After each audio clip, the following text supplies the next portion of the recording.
and welcome to the DM's Book Club, a weekly book club podcast talking about some Dungeons and Dragons. I mean, no. And how we might include it and improve it for our role-playing campaigns.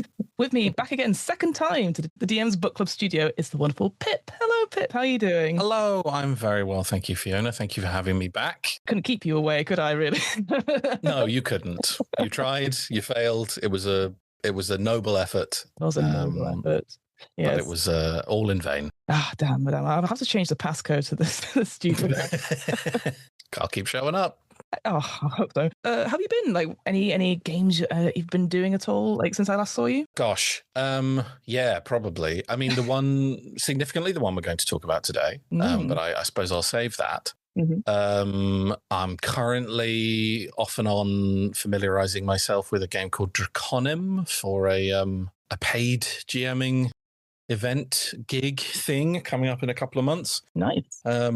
Which is, this isn't a proper plug, and I apologize, guys, because I'm not familiar enough with the company and who wrote it. But yeah, it's like feels very Daggerheart-esque, which I assume you've already talked about. Sort of like Daggerheart with like a few more little bits of crunch here and there, and like a lot more options. It's very options heavy, okay. Not so much in terms of like complexity, but in terms of like a very sort of customizable character. You know, you end up with characters that are like, I am a first level this with this background and this feat base and this skill thing and this, you know, like you could have two characters that were both the sort of fightery class that were, you know, very different, and then everyone's got a dragon which you throw on top of that. Which is interesting. Cool. It's like that sort of that customized menu screen in Baldur's Gate where you spend ages on that first one and it goes, great, now we go to your mentor. You're like, what the fuck? yeah. It's absolutely that. Yeah, except it's a whole ass dragon. So there's that. That's Draconim. Mm-hmm. I'm still plugging away at Teeth. I'm still running that. Savage Worlds very regularly, or Deadlands rather, I should say specifically. That's what's going on games-wise with me at the moment. Because you're one of the few people I know that runs definitely different systems a bit more regularly. So it's interesting how to be like, you know, how many systems can you have in your head at any one time, especially if they're quite in depth as well. So obviously take the time to read this new one and stuff like that. But whilst also, I think, to be fair to you, running, like, I know you've run Deadlines for many, many years and all that sort of thing. So it's just interesting how to do you find it difficult to switch between systems at all if you have a couple of games, or do you need like a little bit more time to refamiliarize yourself? I guess, you know, you're someone that I can imagine go, let me just check. You're not someone that goes, let me go to my mind palace and work out the rules. How dare you, Fiona? Oh, sorry. You don't think I have a mind palace? I see. I'm a joke to you, am I? Yes. This is very much like, not to immediately go into anecdote, but this is very much like when I was auditioning for drama school. And God, that makes me sound like such a wanker. Apologies to anyone listening who also auditioned to go to drama school. You're not a wanker. I am. But and I did, you know, you do the thing and then you get the recall. And we did the like group audition bit, and then you end up, you go and do like a, you know, little interviewee one-on-one with one of the principals or whoever. So I went in did the audition, did all the stuff. Yeah. Went in and did the one-on-one interview with it was the head of the school, who did not know me. I cannot stress that. Had spent maybe an hour in my presence in a group of other people, right? Sure. And in the interview, this is also basically when they tell you whether you're going to be getting a place or not. Sure. And so we had a chat, and then he was like, "We're going to offer you a place." I was like, excellent. Yes. He was like, "We do a 1-year course, and then we do a 2-year course, and the 1-year course is all of the same content as the 2-year course. You just have half the time in which to do it." And he was like, "It's your choice which one you want to do. Personally, I think you should do the 1-year course because I think you need to kick up the arse." His exact words to me, a person he did not know. Yes. But it's just like, how dare you see me in this moment? Like, you're right, Fiona. I don't have a mind palace. Just make shit up. I'm like, and I'm just chancing it 95% of the time. A little reminder is very, very helpful. I do find, and I don't know how, I mean, if I was coming back to a game after like years of not having played it, then I think I would need to. I think I would need to sort of dive back into it and reread some stuff. But I think some games, especially the ones that like really kind of clicked and were important, I think that's like riding a bike. Like it's going to come back to you. You're going to be like, oh yeah, no, there it is. Yeah, this is how that rule works. This is how that rule works. We need that dice for this and these dice for this. So I guess I feel like I can hold quite a few systems in my head, but I don't know how much of that is just kind of bullshitting my way. That's true. The confidence through it, 51%, which is weird because I don't have that level of confidence in any other avenue of my life. You just need the screen in front of you, and then you go, power, you say? Interesting. Yeah. It's amazing what a piece of cardboard can do for people. It's incredible. Incredible. Makes me feel alive. Well, Pip, what are we talking about today? What is our topic of choice? Today, we are talking about Nimble. Nimble is a fast tactical tabletop RPG written and published by the lovely Evan Diaz. Yes. Tell me, Fiona, have you played Nimble? Oh, let me see. I have now. I think I've played it 3 times. Very, very honoured and privileged to be invited to your home game for the last two times I've been to the UK. And I'll be honest, when I got invited, and again, I say this because I do this all the time, and people are like, yeah, come and join our game. I go, well, I don't want to interrupt. And I think you were like, it does not matter. It's fine. Yes. I'm like, are you sure? Yes, it's fine. Because I always trust me. Yeah, and I think that says more about the game, maybe, as with you're running than the system. But it was very easy for me to pick it up and just go, oh, yeah, this is all very straightforward. And then finding out a bit more about it, and then again, very luckily being able to play it twice in 1 week, which didn't seem to disrupt anything that you had planned. I don't know, again, if that's sort of thing that you always have planned, but it felt really easy to slot in another person, and I just found it really interesting because, again, I hadn't really heard anything about Nimble until I showed up at your place, and I was like, oh, where's this sort of come from? And from speaking to you and obviously all the group of players, that you'd started this sort of a home game with D&D, but then transitioned to Nimble. So yeah, like for you, what was it about Nimble that you like, I want to play this rather than D&D or any other fantasy rather than game? Dungeons and Dragons? Yeah, I mean, a big part of it is that the game that I was looking to run, it's a home game for four other people. Yes. Five with a Fiona, and it's a setting that I'd sort of, I say written. It is written, but I don't like to give the idea that, because I feel like if someone says, "Oh yes, I've written a setting," that it's like this meticulous kind of, like lore Bible. It's not that. It's a Google Doc with some stupid names in it. Just one page with some names, and that's one page of very silly names. But it's something I wrote I say a long time ago. I mean, like five or 6 years ago, probably more than that, because my concept of the passage of time is dreadful these days. But a while back, as basically like a stopgap between main campaigns, we had. I think we were we were in the middle of a campaign of a game called Stars Without Number, which is a big sprawling sci-fi game, which I remember very fondly, somewhere on a shelf behind me, that sadly fizzled out. And we could, there was a player who kind of left, and then another player moved away, and it was like, slowly but surely, this game was like, we were basically waiting to, if memory serves, waiting for these two or one of these two people to like get their shit together, basically, so that we could sort of continue with the main with the Stars Without Number campaign. But it looked like it was going to be like, it's going to be like a month or whatever till we can do that. And we were playing very regularly at this point in our lives, because we were young and carefree.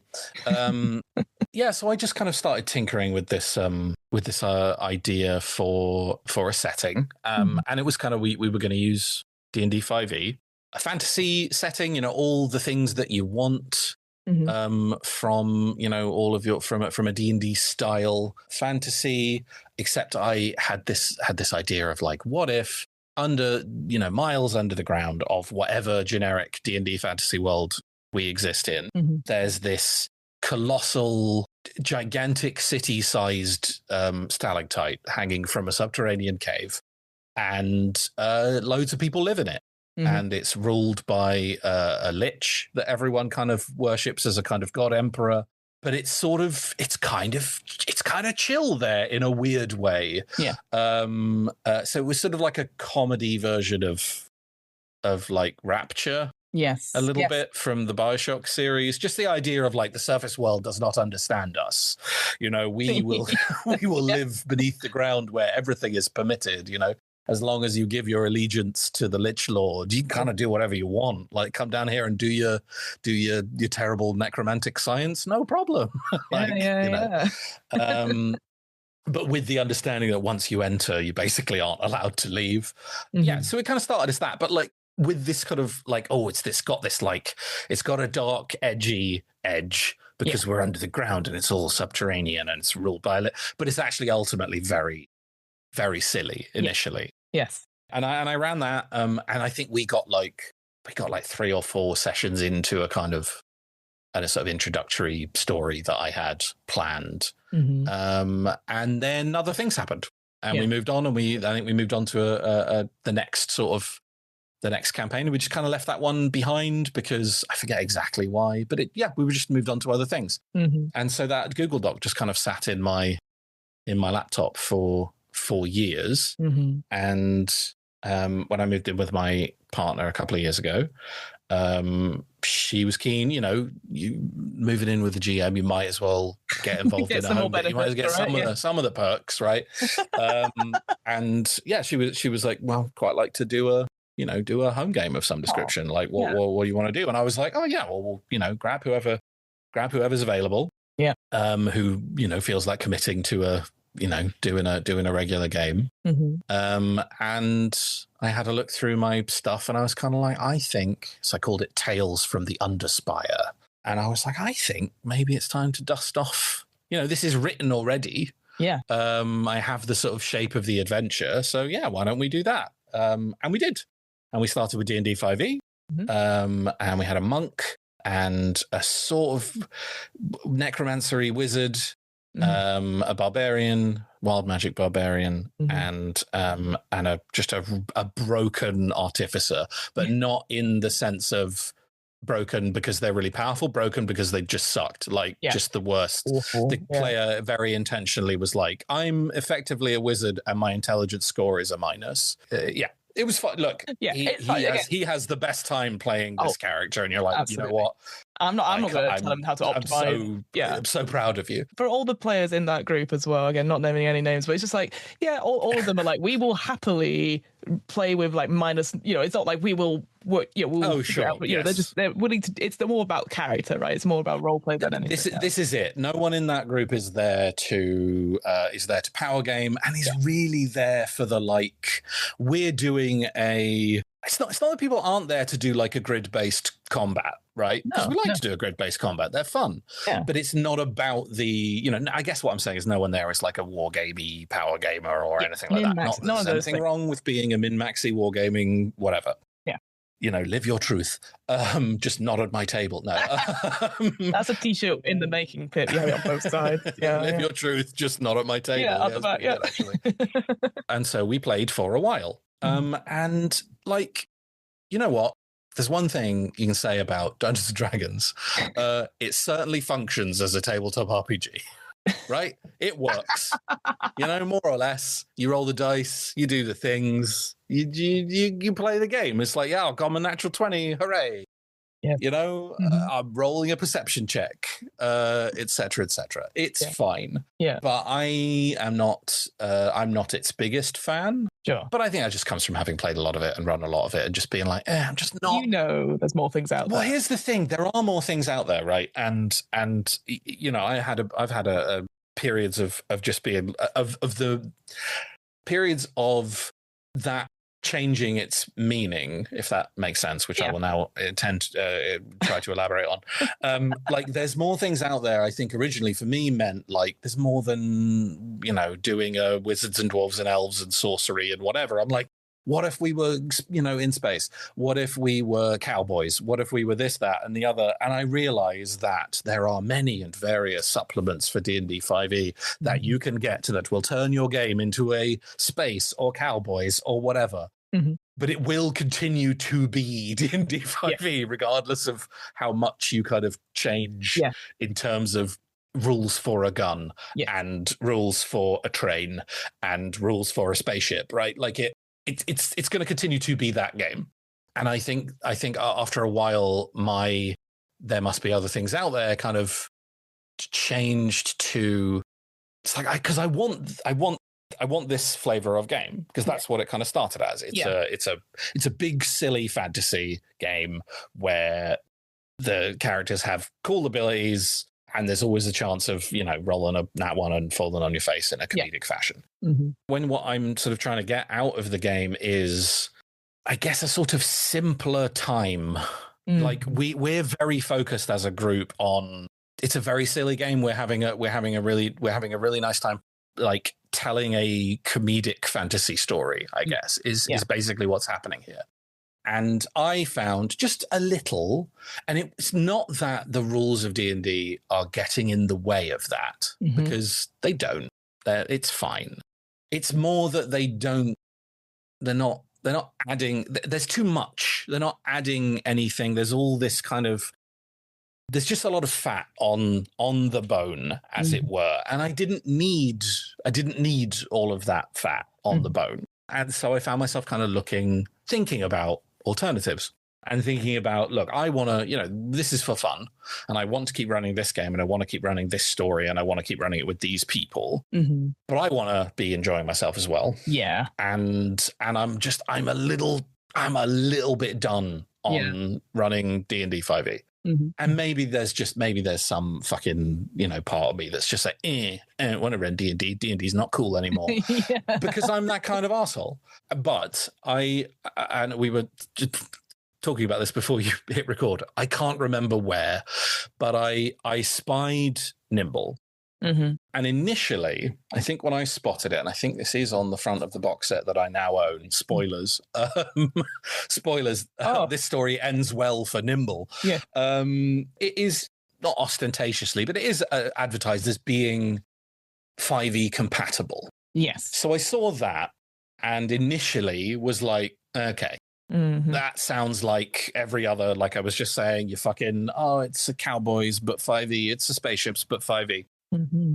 I don't remember exactly what it was. Perhaps it was simple chance, but I looked a little deeper than that. I didn't just move on, which I have done with tons of those other 5e supplements. And you know what? I've almost certainly missed some really cool shit by doing that, right? But you can't read everything. And I looked a little bit deeper, and Nimble comes out of Evan Diaz, who wrote it. It started as a series of little rules tweaks for 5e. Not a full game in its own right, just little dial shifts to just speed this up a little bit, simplify this aspect, make, short, long rests make a little bit more sense and be a little, a bit more satisfying than just the kind of the factory reset that you get, basically. And that's how it started. And then it seems it just kind of snowballed into its own game. Yeah. And because it has that, basis as starting as a series of rules tweaks for D&D 5e, well, I don't think it really does feel like playing D&D. Except for in the ways that I think are quite traditional and glamorized. And I guess all I mean by that is rolling a d20 and trying to get the highest number, and a 1 is a crit fail and a 20 is a critical success, which is what which is at the end of the day, it's what we want. Sometimes other dice systems do exist and I use them all the time and they're better. But but that's what you want when you're playing a heroic fantasy game at the table, and Nimble has that flavor in buckets. And on the surface of it, it might sort of appear to be simply a number of rules tweaks for D&D 5e. But I think once you kind of pick it up and actually open the book up and start reading it, it's so it's not minimalist is not the way I put it, Yeah. but the fat has been stripped out. Yeah. And there is this like lean, cool, really interesting little dice system. And especially the way that they've kind of transposed the sort of classic D&D classes, the way that those now work. It's really, really interesting. Just these little bits of flavor that make each class feel really unique and like the best version of that class, right? It just really struck a chord.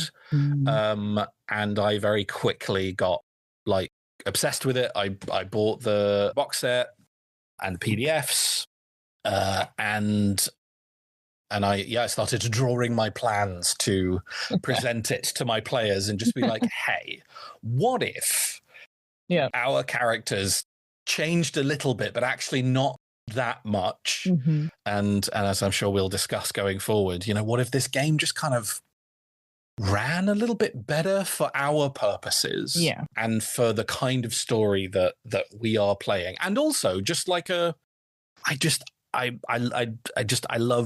love the streamlined simplicity of it. I don't know, it's cliched, but it's like simple and complex, because simple would just be, you just roll your D20 for everything, and that's everything, and then we're done.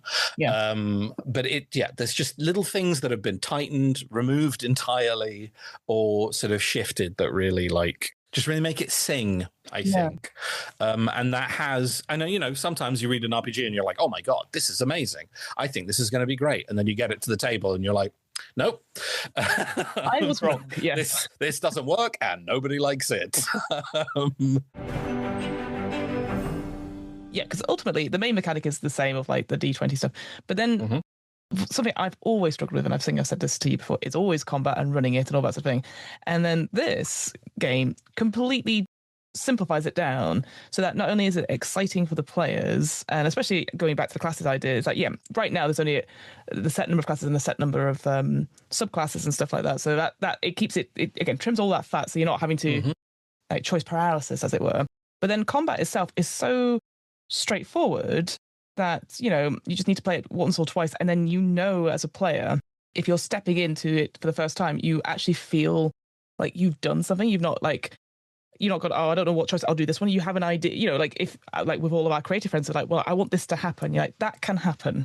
And we can, it's very straightforward. We don't have to be like, well, technically in D&D, we have to change all this bit to make it work. Here it's like, you got to do it. That's and like the big thing is obviously that you just roll for when you're attacking with a weapon, you just roll the weapon damage. Yes, there's a very and I think this is within the book itself, where Evan kind of talks about inspirations and and kind of on his own, he said himself, grabbing stuff that was cool from other games. Specifically, off the top of my head, I know Mouse Ritter, which I don't know if you've talked about Mouse Ritter on the show before. If you want to talk about Mouse Ritter sometime, I'll get you back on. I know you're slipping in already.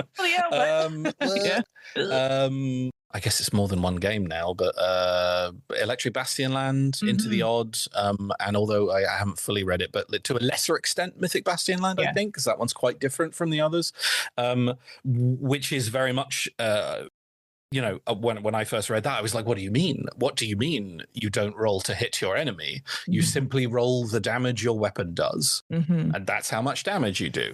That's what you do in Nimble. So if you have a D6 plus your dex bonus for your dagger or whatever it might be, you roll your D6 and that's your damage. And also the tiny little twist, which is just such a small thing, but it really affected me when I was reading it, because I love Electric Bastion Land. I've run it a few times. But if you roll a 1 on your dice, you miss. So there is always a chance. Perfect. There's always a chance to miss. It's very low. But it's there, and it will happen, and it does happen.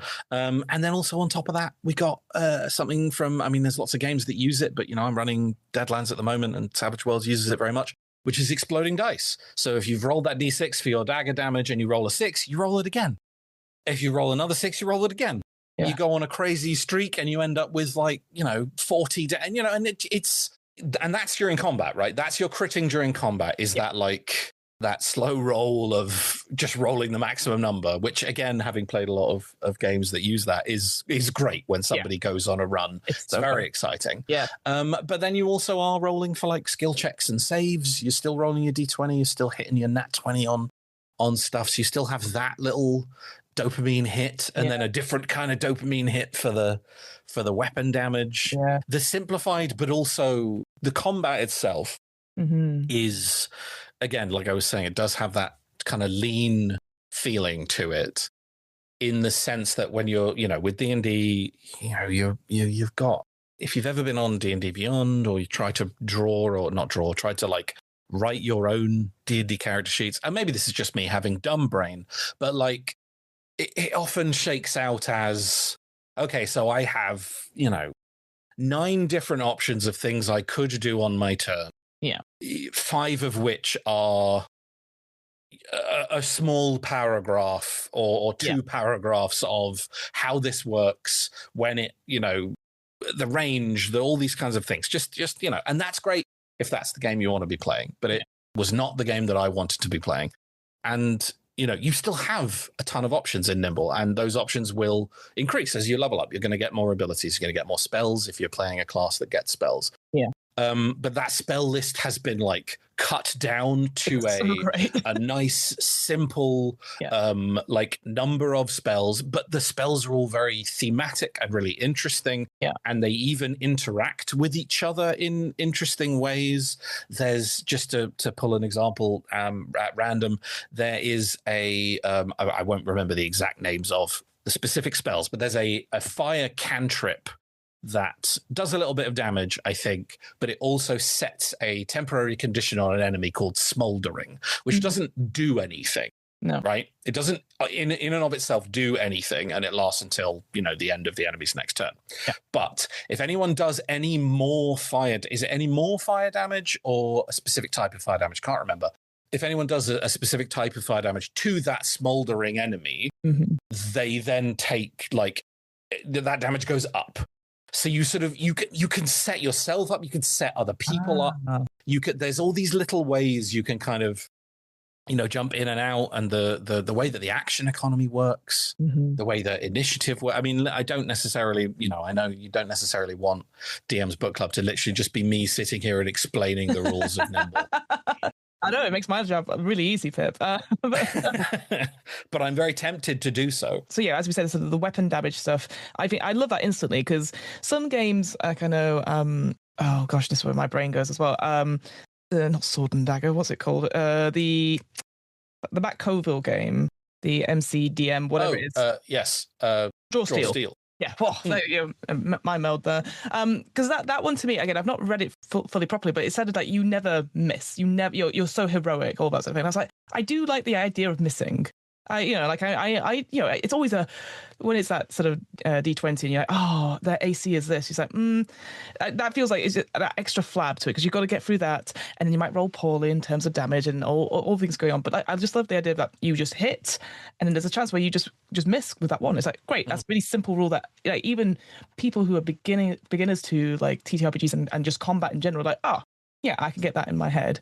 But then on top of that, the idea of the initiative, again, just that D20 roll, and then be if you've got a single digit initiative, you just get one action. One action on your first turn. On your first turn. All initiative determines is the first round of combat. Which I love. I think that's so cool. And then getting double digits means you have 2, and then you get a natural 20, you get 3, you get your full set. And I really appreciate that, because obviously we were playing in person, and you had the physical cards, so I could then be yeah, I've used 2 or whatever, and then you could have reactions to stuff, so you could dodge, or you could defend, or whatever it is, and that would use up one of your actions for the next turn. For the next turn coming around. Yeah. You got to think about it. There's always there isn't that moment of oh, it's not my turn, I'm going to switch off and look at my phone while 5 other players, looking at you, D&D 5e, take 10 minutes each to do a turn while nothing, and maybe if you're lucky, you might get to roll a save or something, or maybe somebody heals you and you get to roll to see how many hit points you get, but you're just kind of fucking sitting there. Yeah. And yeah, okay. Also, yeah, maybe during the enemy turn they move and you get to do an opportunity attack and whatever. But like in Nimble, that yes, they've simplified it, but also the fact that you now have you have 3 actions in the round. You can use them to do any number of. You could do 3 attacks if you want, but unless you have a specific class or feat, you will incur like cumulative disadvantage if you want to spend all 3 of your actions on attack. You can spend all 3 of your actions moving. You can, it's whatever you want. And then at the end of your turn, they refill instantly so that you can then use them to react to whatever happens before your next turn rolls around. And it's a real consideration. You're like, yes, I could spend all 3 of them on reactions. Yeah. Then I'm done. I'm not getting a turn. But maybe I need to, because again, you can interpose, which is if you're close enough to another character, you can shove them out of the way and take the damage for yourself. Or you could interpose, which would be 1 action, and then also defend. Defending is like active in this game, right? If somebody attacks you, I'm like, hey, there's 5 damage coming your way. You choose whether or not to take that damage or, take the defend action to reduce it by your armor level. There's this really fun back and forth with everyone when you're in combat. And I guess, like we're talking about this, the majority of the rules of this game are your very your pretty standard D20 skill checks and saves, which again are simplified in a couple of little nice, elegant ways in this game too. And then this combat system. And that's more or less, that's what you're getting, like rules-wise, with Nimble. So I don't want to make it seem like it's this vast kind of rule set that kind of covers everything, because it's not. No.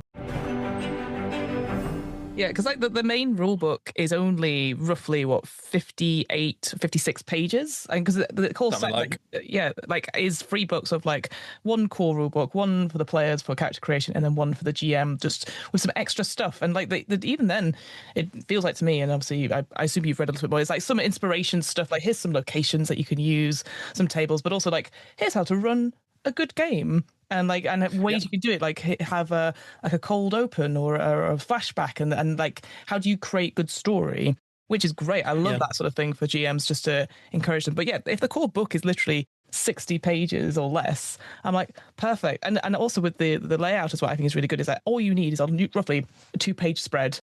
And that's so it's pretty always much there. It's not necessarily repeated anywhere else, but you're like, okay, well, it's always going to be on this page. I'm not going to have to search for it, and it's all efficient writing, all efficient like paragraphs. It's really efficient. There's also a really nice sort of right at the back of the Game Master's Guide. There's a little guide to 5e conversion.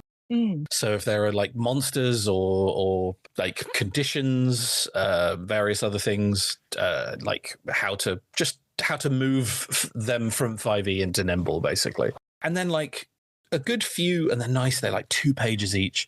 These like sample adventures for like a per level, basically. So there's like a level 1, and then it goes up to like, there's like a little level 14 scenario as well, just to kind of give you an idea of like the balance of that. And there is some flavor and some like location-y stuff, which is all lovely. That's not the most inspiring thing about the game for me. But I came to it very much as you had a setting in mind. I already have my own kind of setting. That this really feels like it would plug very, very smoothly into. But it's there if you want it. It's interesting to have like adventures that are set at different levels for this book. Because again, you could enter at level 1, and it's just, again, it feels like you just do it straight away. And I know like there's like a starter kit somewhere where you can do some pre-gens. What I think is interesting though is like for D&D in general right now, a lot of it's like, we're just going to start lower levels, don't worry about it. And I'm like, but what if you want higher levels? For that, I think more games should have like options for higher levels just to start in, because just to show where you can go to. Whereas here, obviously, I know. I appreciate like for the home game, for example, I know they've only just leveled up to the next level, but it's like, if you're going through and like, doing experience points or whatever it is you're doing, it's actually, you want to get people excited about like these things, and like even the classes as well. They're like 2, maybe 3 pages with all the stuff you need in it, and then you can go and look at club. It's so straightforward. You're not having to search through big tomes and try and piece together stuff. So accessibility wise, it's great. I think would be a really. I'm not, my home game is not made up of people who've never played an RPG before. No, absolutely. These are experienced folks. But if I was going to run if somebody said to me, I've never done a tabletop RPG before, I've heard about this D&D thing, I'd really like to try it. At this point, I would honestly be like, hey, I have a better idea. Yeah, absolutely. Like, what if we run this, you know? Or even if someone was like, I'm thinking about, I mean, especially if someone was thinking about, I'm thinking about running something for my friends or for my family or whatever it might be, I would so strongly push somebody in the way of Nimble, just because of how concise and elegant it is, and I think how easy it is to grasp. Yeah. You know, I think I think almost, this might be bullshit, but I'm gonna say it anyway because, you know, it's me. A big part of me is like, I think this is from the ground up. I think this feels easier to grasp for a complete beginner than a D&D. There is just, I think there's just something more coherent about it. It makes more sense. Yeah. So I would absolutely recommend this to beginners and also to, you know, old guard PI, you know, with an open mind, obviously. If you're D&D 5e, you know, ride or die, then there's nothing I can do to help you. You can't beat down that gate.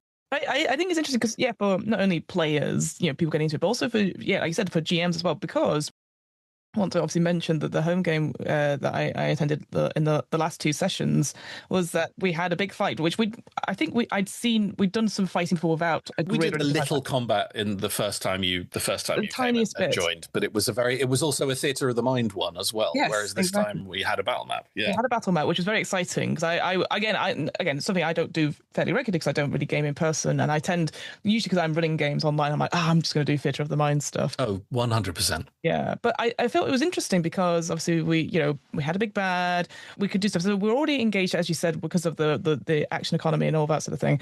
But then you revealed to us that the big bad can go after every one of our turns, which I'd never experienced before. Also, we have legendary actions and stuff like that. It's kind of it's Nimble's take on your legendary actions. The idea of fighting a big boss monster, and the way that they deal with that is they have all these lovely, very simple but sort of flavorful stat blocks. The basic idea is that, like you've just said, the legendary creature or enemy or whoever goes after each hero's turn. So is terrifying. You act, they act. You act, they act. You act, they act. Yeah, and they go back and forth, and it's just a nice way of. But it, you know, if we're playing D&D, the best way to, and look, maybe I'm a bad GM and I don't know how to run war games. And you're right, I don't. I don't have a tactical mind. It's too full of, you know, whimsy and horrors and dice. And dice. But it does appear to me, you know, in a way that was wonderfully represented by the very underrated D&D movie that came out a couple of years ago. The best way to beat most enemies in D&D is to get round them in a circle and kick them to death. Like that's like block the exits and beat them up. And you can't you can't do that in Nimble. Like it's, you know, or you could, but it would be much harder to achieve. And if you managed it, you'd be like, oh fuck yeah, what an incredible tactical maneuver we pulled off. You know, because they're always, you know, they're always moving, they're always on the move. Another really nice sort of thing on top of that is that each of these legendaries has a like some damage thresholds, basically. So they have, you know, 125 HP. And here's what they do. And they'll usually have like a little specific thing, like this one here can make a free attack whenever you crit against them. They get to just attack right back immediately. Like at 62 HP, this particular, or all of them basically, once they get to like half health, something changes, something happens. You know, the owlbear might go feral, or the dragon will recharge one of its crazy, big, powerful abilities. The rogue guy will smoke bomb and go invisible for a turn, you know, and all this kind of stuff. And so something shifts halfway through the fight, which is great, lovely. Cinematic. And then once you've whittled that half HP down, they get sort of topped back up again to a very like a minimal level, and then become the most dangerous they've ever been in the entire fight for probably less than a round, because you'll all be trying to get around in a circle to kick them to death. But like it just it. And again, I've only run 2 of these now, but it just means things are constantly moving. Yeah, the battlefield is constantly changing. I can absolutely see the attraction in a tabletop game combat system where you get to sit and go, okay, here's what we're going to do. We're going to move. Here's my tactical. I absolutely see the attraction in that, because I wish I was able to do it. Yeah, I know. But I just don't. I'm like, I don't know. I'll run it in. There's no time. Yes. There's no time for that, because he's over there now. Yeah. Like, and you're just always having to just react on the back foot and back and forth. And it makes combat feel dynamic, I think.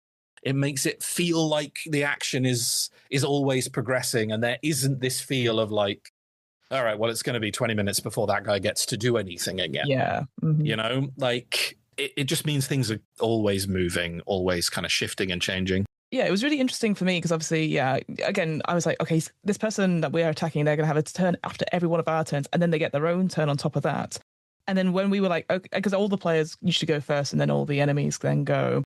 And it was really interesting to be like, well, we need to decide in what order we go. And so then normally it would have been like, fine, because we can go in any order. But then it's suddenly we're like, okay, well, maybe we should do this. And it was just the simplest of conversations. But I was like, I don't think I've ever played a game like that, in the sense of like, we need to have a quick chat about what we're doing, because we know if we do something, they're going to do something, and it's probably going to be this, because that, again, thanks to your sort of great GM skills, they've telegraphed this, and then knowing like, here are the options. But it felt very, I wasn't overwhelmed at all. There was like, and I think for me, it's something that I find happens with spellcasters in D&D, where by the time it gets back to your turn, you're like, cool, none of these spells I had prepped can help right now.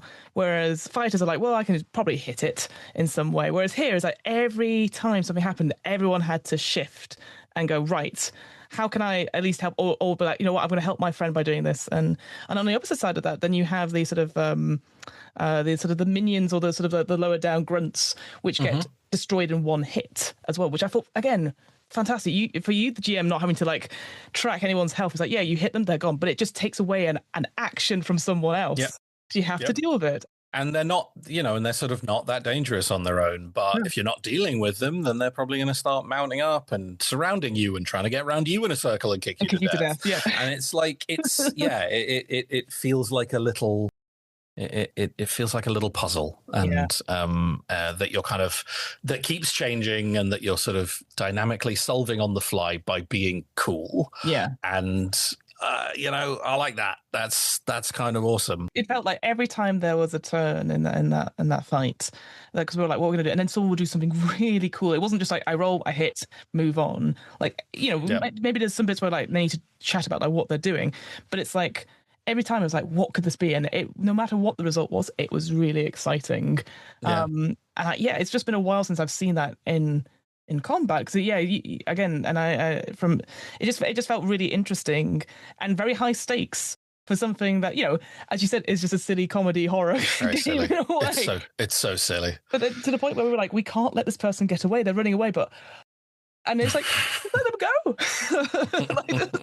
Let them do it. And you're like, can't do that. And it just felt so it was such a rewarding combat. And I think sometimes, I don't know about yourself as GM, sometimes for me, I'm just like, I focus so much on trying to get it right that I don't enjoy it. And it's not rewarding for me, because I've just like, I barely scraped through. And I don't know if the players enjoyed it, but I hope you would have seen, and from doing players, that players are enjoying it, because they're getting excited and getting that engagement. Yeah, for but sure. Not overwhelmed with those choices. Yes, I think that's the crux of it, is that it just not forces, but encourages engagement. Like you're all in there, and the fact that there isn't a set, I go back and forth on this. The fact that there isn't a set initiative order, even one that Deadlands that I'm running a lot of at the moment has a card-based initiative system. So you're dealing you're dealing a card. Everyone gets a card at the top of every round, and that denotes where you go in the order. So there is a set order, but it changes every round,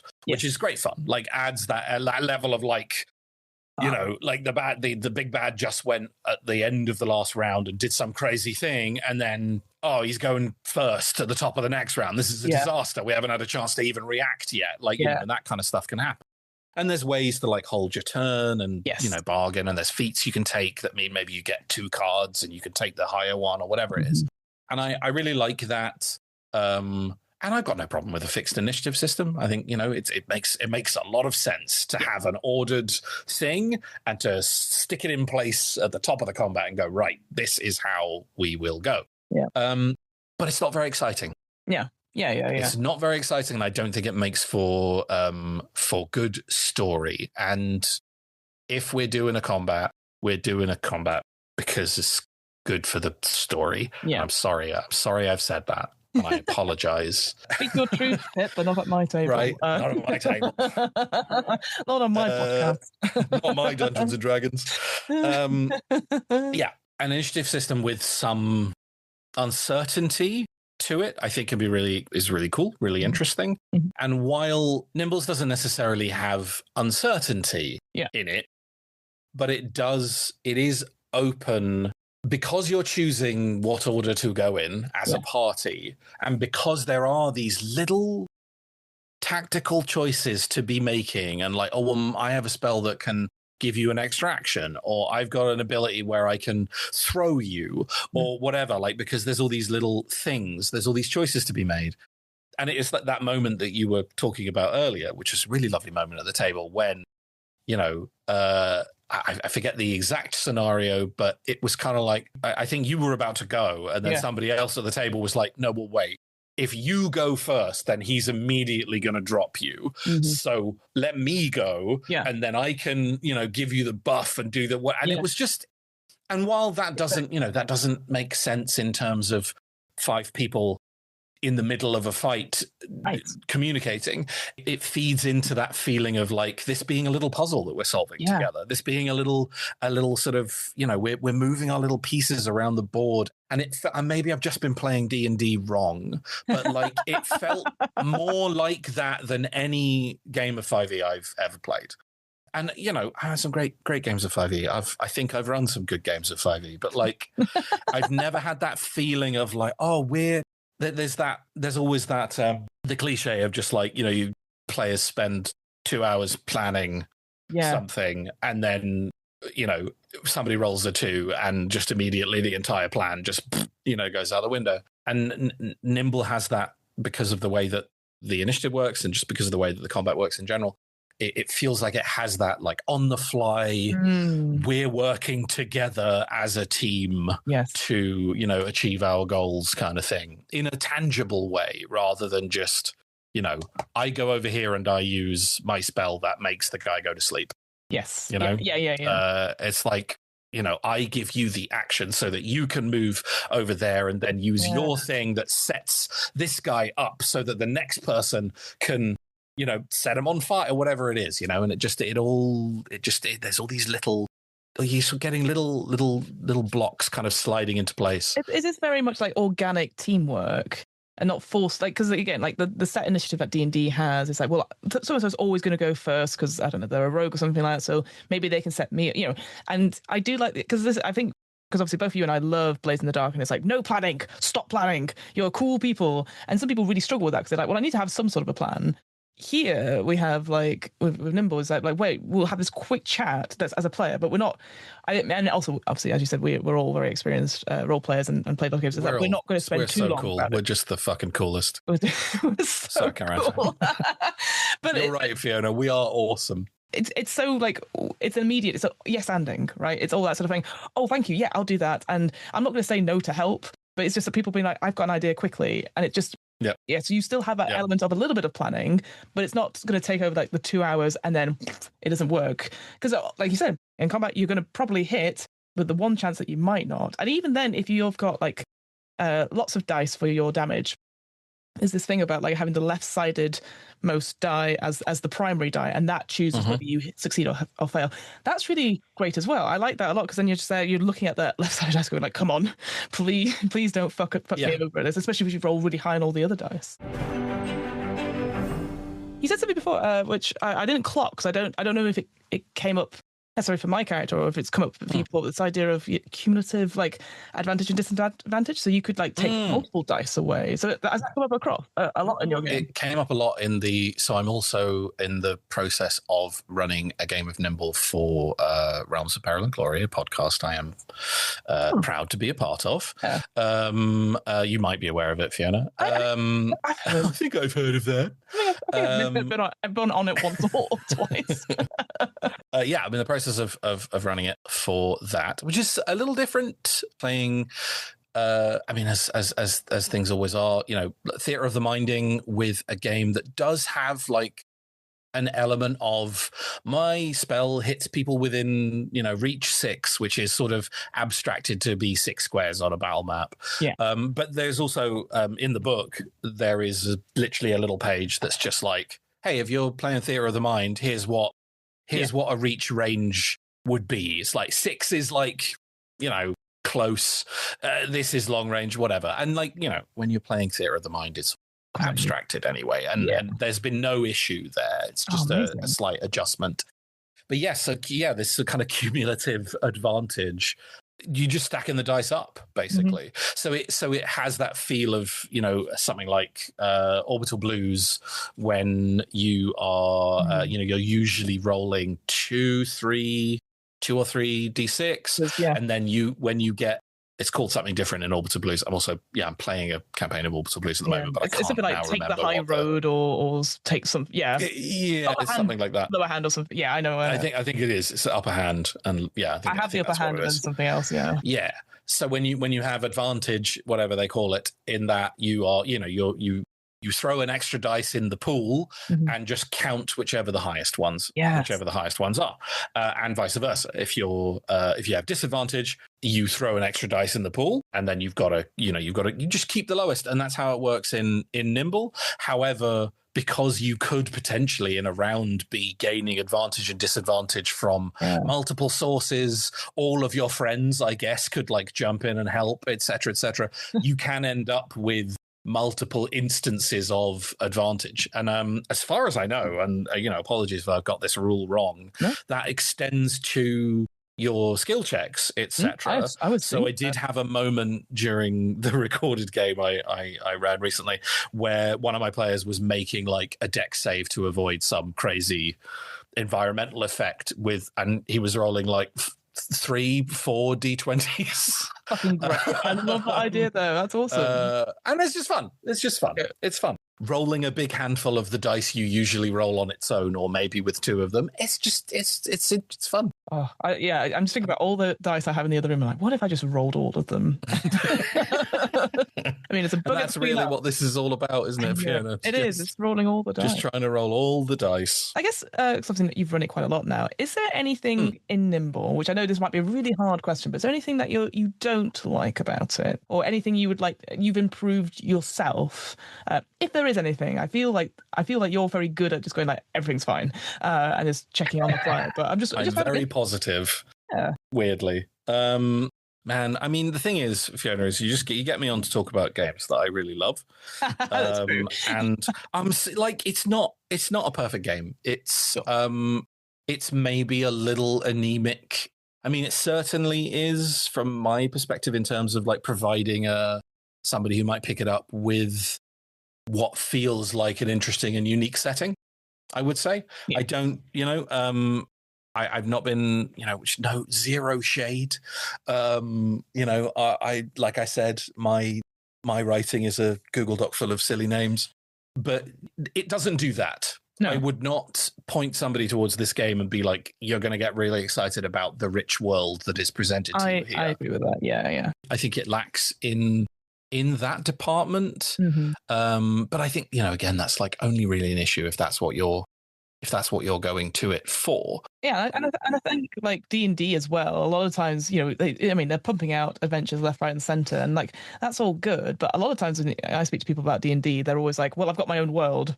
I don't need all this stuff." So I think it feels like right now, if you're coming into like, obviously, it's the book itself, the core book has those like starter adventures you mentioned, and then it's like cool. But then I can just make my own stuff. Like Daggerheart is the other one that has like these campaign frames. It doesn't have any world or setting right now, but it's like, yeah, just to get going. If you've got an idea, use this. And I agree with that with Nimble for sure. Yeah, I think most of the criticisms that I would have at this moment, having run the amount of it that I've run, in terms of playing Theatre of the Mind, I think the rules for sort of legendary creatures that we were talking about, where you effectively are going, you know, a hero turn, a legendary creature turn, hero turn, legendary creature turn, you know, off on. When you're not looking at a map, because it is changing so much every turn, I think it can potentially present an issue with like people being like, I don't really know where what's going on, things are, or what, you know. I think that could potentially present an issue, but I think it is countered. I think it's countered somewhat by, if you're running a Theatre of the Mind game and you're committing to Theatre of the Mind, then I feel you also need to commit to the idea that everyone is seeing a different battlefield. And just because you know as the GM that the big bad went around the corner and into the scullery, which has a ladder in it that goes up to a second thing, not everyone, like, you can't get that granular, right? I think that is countered somewhat by just as a GM, and this is just something I'm learning myself, having a looser idea of the battlefield, as it were. You know, if somebody says, can I get over here? Spoilers, generally my answer is yes. And if in my head I'm like, that does feel like quite far to go, it's like, but you're going to need to, you know, it's going to be 2 move actions to get there, you know. And that's kind of all all it takes. But I think that's something that you know, run into naturally running anything that has, you know, a need for spatial awareness. Theatre of the Mind, as things stand at the moment, you know, it's like we were saying, there's the meat that is on the bone is very lean and delicious. So there's not, I guess there isn't that much of it. Right. And that might, you know, that your mileage may vary, right? If you're coming to this and you want something that it's not, then it isn't, it's not Pathfinder. It's not going to provide you with that level of crunch. It's not going to provide you with that level of, you know, of deep customization and all of that stuff. You know, you might find that it sort of lacks, you know, like, oh, here's how to, I mean, I say this, it's like, oh, here's how to run a, you know, here's how to run a chase. We want to have specific like chase rules. And within the core rulebook, like I am kind of the opinion of like, well, we don't, unless this was a game about chases, we don't necessarily, we don't need that in the core rulebook. I can run a chase with these rules, right? And hopefully make it fun and dramatic. And it's also something that, you know, down the line is going to be, they are, you know, kickstartering for expansions and all of that kind of stuff, and that's going to come with rules tweaks. It's going to come with, you know, I mean, I'm saying this, I'm not part of it, so I don't know exactly what it's going to come with, but down the line, I can only imagine. And I mean, it's a little bit like the Morgborgs. Generally, you start with this very beautiful, simple framework, and then if you want, there is, you know, Wasteland Degenerates, which is on that shelf back there, which is basically Morgborg but Mad Max, and has rules for like car chases and all that kind of shit. And like, and that's there. That's there if you want it. That's there if you need it. But also, you don't, you know, you don't need it. You can run a car chase with these rules. You can do whatever you need to do. But yes, I guess the overall, the big criticism, if I had a criticism for it, would be, I guess, that it could be considered to be somewhat anemic when compared to some other games. Yeah. But it's a backhanded criticism because I don't think that's negative at all. I agree. I think right now, from what you were saying before, that they're putting out some play test material and stuff like that for expanding subclasses and all that something. I like that's great. I think my worry is that it will become like how D&D is, when it's like, look at all these things, and I feel like if you have a strong idea of a character coming to this game, then maybe you'll find it tricky to put it in. But at the same time, it feels dead easy to probably just come up with something yourself. I think there's stuff about that, and there's also presumably third-party content as well. What I would throw out as like an example there is there, as of when I got this and switched over to it from 5e, there wasn't an artificer sort of analog, and one of our players was playing a rubbish artificer. And look, I did not want to, there was more or less a parallel for everybody else that kind of made sense. We had our kind of messed up necromancy wizard, and the shadowmancer class is very different, but the flavor is very similar. And that made a lot of sense to switch. And obviously, I checked with my players first. Of course, you were like, you're doing this now. There is the berserker, which is the Nimble's barbarian. We did a little homebrew on that because our player was playing the wild magic barbarian. And there isn't an analog subclass for the wild magic barbarian in here, so but there is a chaos magic table that you can roll on as a wizard to have crazy stuff happen. And we just made that you roll on that table when you rage. And it more or less works. We had to tweak a couple of things, but it's very easily tinkered with and homebrewed. It seems to me, without breaking the game. But there was no artificer. So we sort of we went through and we kind of looked at all of the other classes, and we came up with the Song Weaver, which is basically the bard type. And it's not the same build, I guess, as the artificer. It doesn't have all of the same abilities, but it's similar and close enough, and also has kind of, for my money, it's got more flavor than the artificer does. It's made the character this rubbish magic user. If anything, it's made that character feel more like themselves, honestly. So you might not have exactly the thing that you're looking for, but I think there's so much to get your teeth into. Even on this I'm going to keep using the metaphor, but even on this very lean cut of meat, there is still there's very flavorful little, which I'm sure we'll get onto, but the sort of class specific abilities and all these little tweaks you can make to kind of make your character feel your own.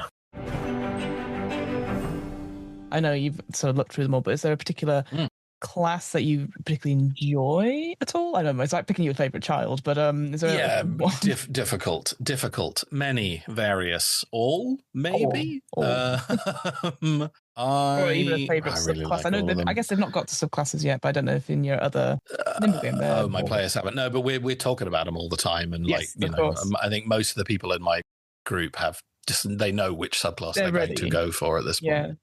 Honestly, it's the first one in the book. I love the berserker. I love the barbarian. It hits that vibe that you want if you're coming from D&D, I guess is what I'm saying. I think if you're coming from D&D and you're like, oh, well, I like playing a barbarian, I want to play a barbarian. It's like, what's fun about being a barbarian? Well, you get to rage. You get to do your rage. You get to, get your, in D&D, you got your advantage on your attacks and you got your extra damage. Hooray. In Nimble, when you rage as a barbarian, which is you can do once per turn, and it's an action. I'll get onto how you can do it once per turn in a second. You roll a fury dice, which starts at level 1 as a d4. So you roll that, and then you set it aside. So you take that value, and you're like, right, I got a 3, and I put it aside. From that point on, while you are raging, you add that to every attack you make. So you've got a +3 to every attack. They sit there. Right. And they are linked to your strength or dexterity stats. That's how many you can have. So let's say you've got +3 strength. You can have a maximum number of 3 fury dice. Nice. So next turn, I rage again because I've got a +3 to my strength, so I can have 3 fury dice. I got 1 right now. I'll spend an action to rage again. Roll another fury dice, slide it up next to that other one. Now I've got a +6. Oh, that's fun. So you just get, and it has, like, I'm getting angrier. Yeah, like, that's so good. I don't just rage and that's it. I can get more angry. It's like, guys, don't worry. Getting angry. I'm going to get more cross. And then as you level up, you can also spend those fury dice to reduce damage. So I've got my 3. I want to keep it for my damage. But there's a big hit coming in. Yep. I will spend a fury die so I lose it. But I can always spend an action to rage again on my next turn, right? Right, yeah. So there is this constant, like, the dice are coming in, I'm using them for attacks, I'm spending them for defense, and then there's more stuff, you get more options for things you can do with your fury dice as you level up and as you take subclasses, different things you can spend your fury dice on. And it just gives the barbarian a little bit an element of choice and more stuff you can do. You don't just go, well, I rage. That's what I rage, and I've raged now. Good. Hopefully I will continue to hit and be hit, and I will be allowed to continue raging, and that's it. And it's not a spell economy. It's not like, I have all these, I have all these AoE spells and all of these tactical options and all of these things. And there are classes for that in this game. But it is this, like, in and out of trading damage coming in for damage going out and how to kind of use those. And I really like it. And like I say, I think this kind of encapsulates what we were saying. It's simple, but it's really elegant and flavorful. Like, I'm getting angry, and then I reduce some damage. I maybe get a bit less angry, but I'm getting more angry again. It's like you just been punched. You go, ow! You get that. It's great. I really like it. Yeah. That's one. I could go through all of them, but I won't. I will. Before I ask you about yours, sure. I will throw down. So each class gets at a specific level access to some special abilities. They're sort of the feats, but they're class specific. The cheat, which I believe you were playing. That's me. The cheat's great. The cheat is Nimble's Rogue at level 2. Basically gain an ability to sort of, the flavor is that you can basically cheat at the game. Which I think great. The cheat has the base, and you're not cheating. You're just defying the rules slightly. You can do stuff that other people can't do. You can, if you roll less than 10 on your initiative, you can make it 10. You can, you can spend these sort of once a day, once per round little actions to do things. You can roll your damage dice and then go, I didn't like those results. I'm just going to make them a crit, et cetera, et cetera. Little things that you can do. And remember, we're dealing with this action economy where you have 3 actions on your round, and then at the end of your round, end of your turn rather, your actions refill so that you have back up to 3, and you can then use those to react to things happening on anyone else's turn. But there's a cheat ability called creative, in inverted commas, accounting, which allows you to steal actions from your next turn equal to your intelligence score. So the next time so you can be like, no, you know what? I need to do more stuff this turn. Yeah. And then you can take actions from your next turn, which will negatively impact you. But it's like, I don't care about that. Right now, I need 5 actions this turn to do all this stuff. And it's so simple. You can't use it 2 turns in a row. Sure. And that's it. And it's so flavorful for the very basic, I'm the cheeky fucking rogue, I'm sneaky, and absolutely not. I am, I'm going to do 6 things this round and then nothing next round or whatever it is. Very simple, very flavorful, really just getting into the standard heroic fantasy tabletop tropes and finding a way to do something interesting with it, to do something fun with it that actually feels more like being the rogue, being the barbarian, rather than just being like, I've got a damage bonus because I'm the barbarian. I've got advantage on checks, to look for traps because I'm the rogue. Yeah. And this game has those things. Those things exist, but there are also these little things that are just so simple and and I feel like I'm saying that a lot, but like, but that's really, it gets you excited. That's why I got excited about it, because it was just like, oh, of course, I can see all of the ways that this would be fun to use. Well, that's it. Rather than, it's hard to get excited about, +2 damage. Yeah. The thing for me, I find really interesting, which I feel more RPGs should do, is at the beginning of the heroes book. So you'd hand it to the players, and you look at it, and it's not about, and you get your little bio about everything, but it also has this class complexity of like what is easiest to play. And then for me, when I looked at it, I was like, yep, cheat, done, because that's one diamond. Class complexity out of 3, I believe. Yeah, but I thought that was really cool, because a lot of times when you go like, well, what class should I play when I'm playing for the first time? And people have different opinions of stuff, but also that might be very different to what you, as an idea that you have for a character, and you don't know what class. So I really like that. I thought that nice visual to it. And I was looking again about like what one, if I was playing again over a different character, because I'm someone that doesn't necessarily, I have a character until they die, and then I go, right, back to the drawing board. I don't have multiples of characters that I'd like to play, because I always feel that splits my attention, and I go, well, I can't wait for this person to die, because then I can play this other one. It's like, just play that one, But I actually really liked the Shepherd. I thought they were really interesting, and comparing that with the Shadowmancer as well, they're sort of like, it feels like they're sort of the two sides of the same coin. Yes, the Shepherd is I guess the Shepherd is the like a cleric of some sort, the cleric analog. Yes, absolutely. And they have something called sacred graces that they can have. So like the underhanded abilities that the cheat has, they have something similar. But yeah, I just thought this idea of like the life binding spirit that they have, and like there's a sacred grace one here called Vengeful Spirit. Your life binding spirit sacrifices itself to transform into a swirling vortex of radiant light. At the end of your turn, it damages all enemies within free spaces of you, ignoring armor and cover. And this lasts for a number of rounds equal to the healing charges left in your life binding spirit. And it affects early if you summon a spirit. So yeah, because you're a healer, and I always have this thing about clerics, like you always like, oh, the cleric that never heals. There's always that joke. But here you're doing damage as well as healing. I don't know. Just for me, I was like, I just like this idea of like you're a doctor or something like that, and then you go, actually, fuck you. It's a massive. But yeah, it's like, yes, the picture of the shepherd that they've got in the book is very much a sort of faintly angelic lady with like white hair, and she's got a mace and this beautiful jacket, and then she's just got this beautiful golden magic dog just sort of lovingly looking up at her. So and very Disney princess. This 100%. You get this like magical companion. It's very much the like, I suppose it's a sort of find steed analog that you get, where it's like, I can summon a magic steed. It's not the steed. Anyway, it doesn't matter. I'm sure it could be if you wanted it to be.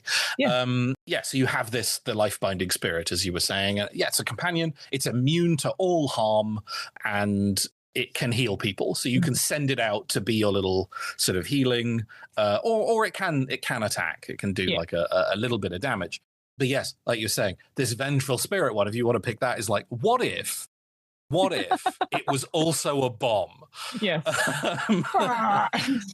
Which is great. Why not? Why not? I mean, your mileage may vary, but why not have a magic dog you can make explode? And then resummon, and it's fine. Like, it's just completely happy, and then he goes, and you're like, oh no, like lollipop, stop, Yeah, I love it. Yeah, no, I think like it feels. Again, it's not much overwhelm currently with this book, obviously, but I feel like all the classes, they're so flavorful. The little bio at the beginning of each one tells you like, here's 2 things that you will be able to do, here for the shepherd: embrace the balance, lead a faithful companion. It's like, here's the thing, what you want. And I think, my only critique would be, was like, and it's such a small thing, but I'm always like, what kind, this is an archetype. What other archetypes do you know from media? It could be, so, this could be what clerics like. I can't remember their names now, but whatever one of the characters is in Critical Role, they're a cleric, but then there's a different cleric, so I think just having archetypes with like, I know that from this one, I want to play a character like that, is the only thing. But again, because it's so efficient, it's only like 84 pages in the PDF, so it's like you don't actually have that much to read, and it's all spaced out, it's all laid out beautifully as well. So I'm like, actually, it's nice and brief, and you get something leveling up. We've done that a few times now. Really simple, and you get something cool every time. Yes. Which is something I've heard Evan Diaz talking about on streams and on videos and stuff when talking about this game. It was like, just want to make sure that every time you level up, you get something cool. Which is not a huge thing necessarily, but just like, oh, cool, that changes my character. Like, oh, that's a new string to my bow. Well, yeah, especially in D&D, but level 4, and you go, it's just a stat increase, and you go, Well, and also it's the fact that like, oh, I got a new spell, or I got new spells, and I get that this is. I've been excited by this in the past, but you're like, great, what spells do I have access to? And then you scroll down a list of like 30 fucking spells. Whereas if this is like, you now have access to tier 2 wind spells, and you go, sick, that's these two, and then you look at those two and you go, oh my god, that's a really cool buff that also does another thing, and this is a wind spell that like interacts with this other spell that I've got in an interesting way, and it just, there's all these little synergies, and it's all very pleasing. And at the back of the book is obviously going like, hey, but there's also, if you want to do some story-based ones, that you can do that as well. So of course, they've got like the Oathbreaker, because there's I can't remember what it's called here. The Oathsworn, the paladin kind of. Great, amazing. So you just do that. The Commander Spellblade, so that sort of hex blade, or the sort of like blade singer kind of one. The Beastmaster, of course, because we can't have any game where you have a ranger character or the hunter here and needs an animal of some sort, right? The hunter. Yes. Just because Rangers obviously stereotypically comedically rubbish. The Hunter's awesome. The Hunter's so cool in this game. Just for anyone who likes being a Ranger and is being poorly served by D&D or other games, because other games are available. But yes, Beastmaster, and then you've got the Reaver, which is like cool name. which is just such a which is for the Shadowmancer. The Shadowmancer is like, the short version is they summon like shadow minions. It's very much your if you've ever played a necromancer in Diablo or any other kind of game like that, where you yourself might be physically weak, but you surround yourself with, summoned minions. And the Reaver is like, nah, you don't do that anymore. You've lost your minions. You've lost your access to your patron. Because the story thing is like, what if your Shadowmancer, which is the patron, so it has that kind of warlock vibe as well. What if they get cut off from their patron? What happens? And this is like, well, maybe you get a giant magic bone scythe instead. Maybe. How about you lean really into the throat? Yeah. All of these, like again, I know we're only sort of like dipping our toes in, but it is so interesting to like look at them all and I go, I could do anything. Like I'm someone that comes to games and go like, I have no character ideas, that I will bring something at the end when I go laugh. I'll have something, but here I'm just like, cool, I'll pick the cheat. We'll go from there, and then obviously coupling it with the ancestries, which are it could be anything, right? But each ancestry we didn't has even like talk a special. About that. I know. But each of them have like a little feature, but it's not like a tied to a again, like D&D used to be tied to a stat or anything like that. You could just do this cool thing because it's just part of who you are. And there's obviously, it's like it could be one of the more common ancestries, elf, dwarf. So, but what if you want to be a bun? What if you want to be a change? What if you want to be a crystalborn? Which I'm like, what's that? What is that? And I was like, at one point I was like, oh man, an oozling would be fun. But I was like, no, there's going to be too many questions. Just be normal. That's not what I meant. But just like something simple. But it just all of it. And then you chose changeling, which isn't that. What do you mean? I could just be anyone. It made sense. It's really great. It's really cool.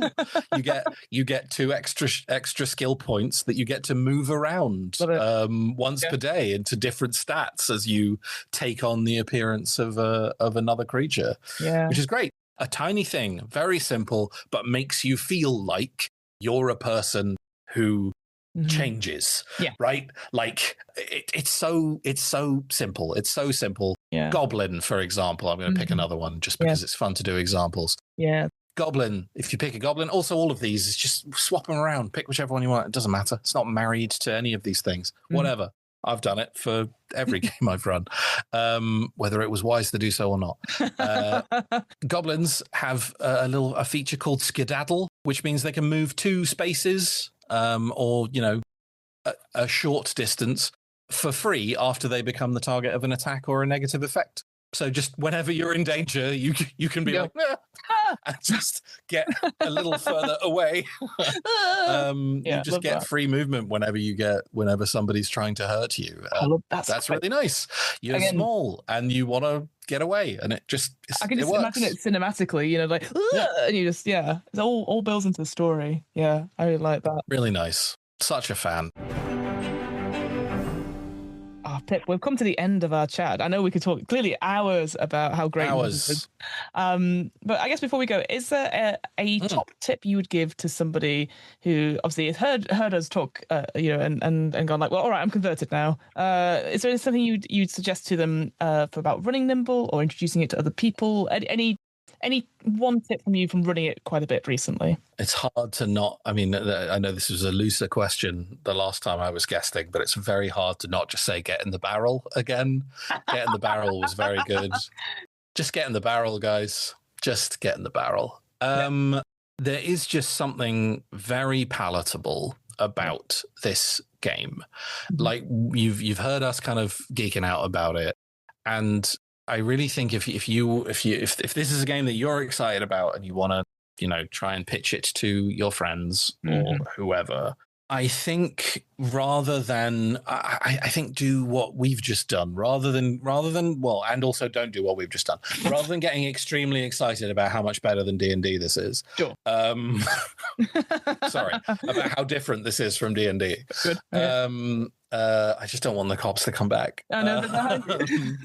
Go to the Heroes book. Go to the Ancestries page because D&D does this as well, right? Like if I want to play an orc in D&D and I'm looking at the book, there's all this fucking stuff when I'm trying to build a character, and here in Nimble it's not, it just isn't there. There's just what would be interesting about being this kind of person in a little paragraph with a very flavorful and appropriate ability feature that goes along with that like just syncs up really, really nicely with whatever it is that you want to be. I think it just, or go to the Heroes book and take a look at the Berserker, your friend who likes playing a barbarian. It's like, well, what if you could keep getting angry?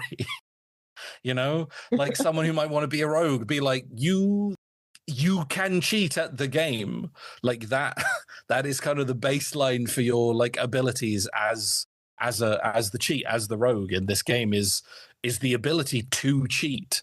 Go to somebody else and be like, you want a dog? You want a magic dog?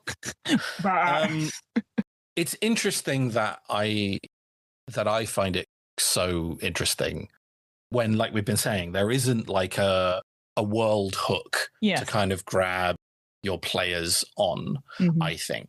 Yeah. But I just think it across the aisle, I think there is more here for your tactical players who are like, I'm really interested in like the combat flow and the action economy and like working that out. I know it's technically less complex than D&D, I guess. Well, just in the terms of like pages written about the thing. But once you get it to the table, I don't really see how it has fewer. It doesn't feel like it has fewer options. Not really. Right. It just feels tighter. It feels more streamlined. But I think there's enough here for your players who are like, super into battles. They're here for the war game, effectively. I think it's very sellable to somebody like that as a potential GM. The way that the actions work, the way that your 3-action economy like recharges, and then you've got considerations to make on the back end about how you're going to use that. And then also I think from maybe your player who is less into like the granularity of the combat, you're not rolling, the first game I ever ran, you rolled to hit, then you rolled to see if you penetrated armor, and then you rolled damage. God. Right. That was the first game I played, which is great because you roll to hit and you're like, amazing, I hit. And then you roll to penetrate armor and you don't. And you're like, sick, nothing happens. And I love that game. Like we were saying at the top of this, like, because of the way that the combat flows, I think it is very satisfying on a tactical level. But I also think it's very satisfying on a dynamic story level as well. I think it tells the story of the action much better than other systems that might be available. Yeah. I would say go grab the playtest, have a look at that little sheet. It's free. Yeah. And even if you don't want to switch out from D&D, there's stuff we haven't gone over. There's the way that, long and short rests function in this game.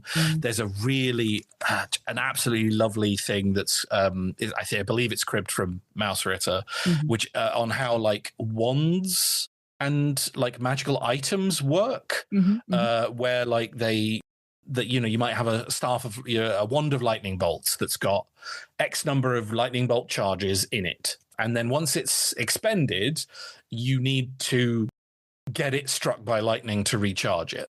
Incredible. And all of them have this little like drop it in a lake for a few days and then you've got to go get it, and like and that doesn't even need to be an adventure. It's just a little flavor thing where you're like, fling my wand in a lake and come get it later. It just there's I feel like there's just, even though it is smaller, it just feels like there's more to sink your teeth into as a gamer, unless what you're looking for is a specific setting. I think so too. I think it hits the vibe that it's going for so well. Yeah. But yeah, you will need to, for my money, you would need to have an idea of where you want this to take place. And even if you just want it to be like, it's just, it's just D&D stuff, innit? Yeah, just stay the setting and go, that'll do. Just stick this on top. Yeah, that works, and it works equally well in a dumb stalactite city in a weird cave where very silly, stupid things happen all the time, and we have a good time. And there's a theme tune. And there's a theme tune. Have a theme tune. There we go. I cannot recommend it enough. Find a theme tune for your game and play it at the beginning of every game, and then probably at the end as well. Or have a theme tune and like an out tune if you want two different songs. But like, do that. You want like a 2 to 3 minute track, and preferably something dancey, depending on the kind of campaign you are doing. Yes, it did feel when I was listening to it, because obviously I didn't realize you had a theme tune until you started playing it. I was like, what the heck? And it made me think of like all those like anime Studio Ghibli kind of things where they're all like dancing over the credits. Oh yes, I mean 100%. Like that's the whole vibe. That's the whole vibe. But then even then, when we had the sort of cliffhanger, we weren't sure when we were going to do it again. We just ended with the Godfather's theme for reasons. I was just like, oh no, that wasn't planned. That happened on the fly. Yeah, good times. Well, Pip, thank you so much for coming in and talking to me again. Thank you for listening to me ramble and rant. Hey, don't worry. It sounds like we've queued up the next one, which is Mouse Ritter already. Sure, we can talk about Mouse Ritter. Yeah. But until then, where can we find you on the internet if you want to be found? Is there anything you'd like to plug or any recommendations for you as we? Yes, you can find me at Pip Gladwin on Blue Sky. I just got some really nice new like banner art, like a promo art thing done, which is really cool. It's got my face on it. So, go and look at that. It's really nice. So that's where you can find me. That's where I'll be talking about whatever it is that I've got going on right now. I think if this is releasing relatively quickly on Realms of Peril and Glory, we are getting into the last mystery of our Liminal London series. That's our kind of urban fantasy series that we've been doing for a while. So if that sounds cool, I mean, it's about to finish. So if you started now, it'll be done by the time you get to the end, and then it's the whole thing. It's really cool. 3 players, 1 GM, playing a game called Liminal by Paul Mitchner. Set in London, modern fantasy. It's good. It's a good time. It's very silly, but it's got a heart, and it's also sad and scary and all of the things that you want from a tabletop RPG. In terms of recommendations, go play Disco Elysium. Sorry, that was just for Fiona. That wasn't me. Yeah, for anyone that's else. one for me. Because I assume you've already played it, person. I think every listener to this. probably has. Just me. Yeah. So, and also not tweet, but Blue Sky at and get in the Discord and just tell Fiona to play Disco Elysium because Fiona needs to play Disco Elysium. I do. Watched a movie called Tornado by John McLean, who hasn't done a ton of movies. He had a movie called Slow West that came out like a while back. Tornado is like all of the media for it is just like, oh, it's like a Scottish samurai western. Oh, okay. But I guess it is, but it also really isn't. Oh, interesting. Okay.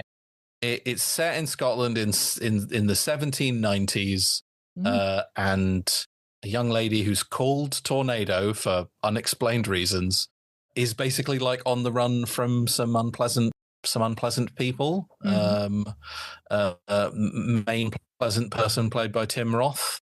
And jump. So if you've seen Slow West, and even if you hadn't, this is going to be a weird recommendation, but just go with me. And I'm already spending too long on this, but fuck it. Fiona can cut it out if she wants to. I came away from this movie in the same way that I came away from the last movie of this person's that I watched, with this kind of sensation of like, okay, but what was that for? Right. I understand. Like, why? What? But why though?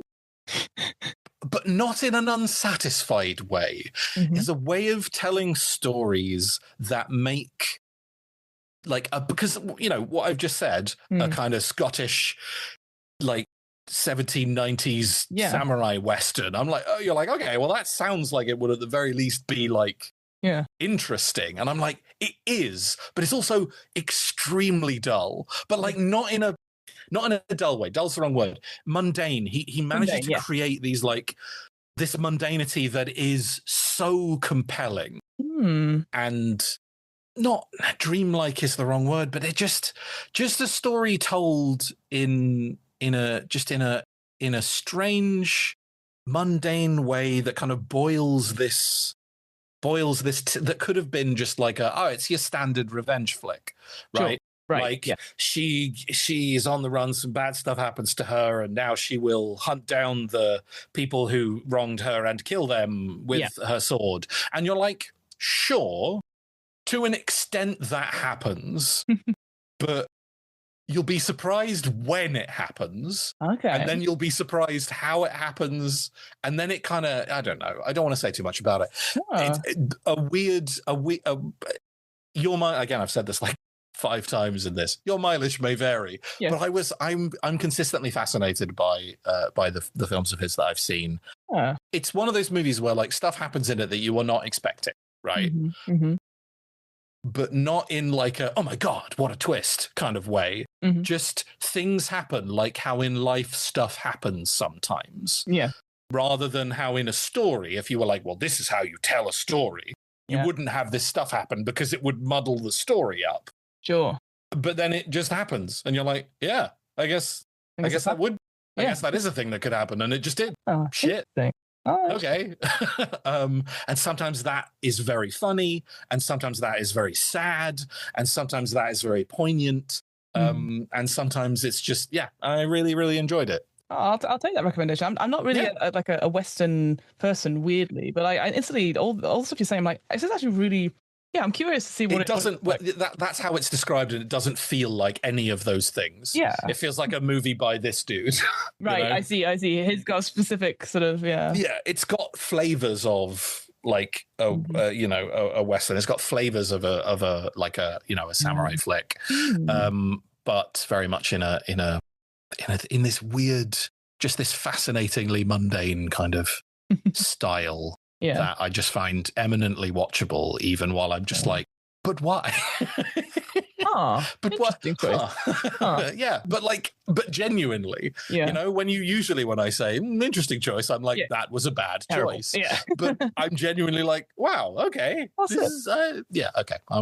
I'll leave it there because I'm a fount of babbling. But Tornado. It came out last year? I think so. Yeah, last year. Yeah, last year. It's described as a period action drama. It's not. Fine. I will play Disco Elysium and I'll watch Tornado and I'll tell you all about it. Thanks, Pip. I'll take that. But thank you so much, Pip. Thank you so much, everyone, for listening. We'll be back next week with another episode of the DM's Book Club. But until then, friends, stay safe and we'll see you next time. Bye. See you next time when I'm back. Yay! Oh, no!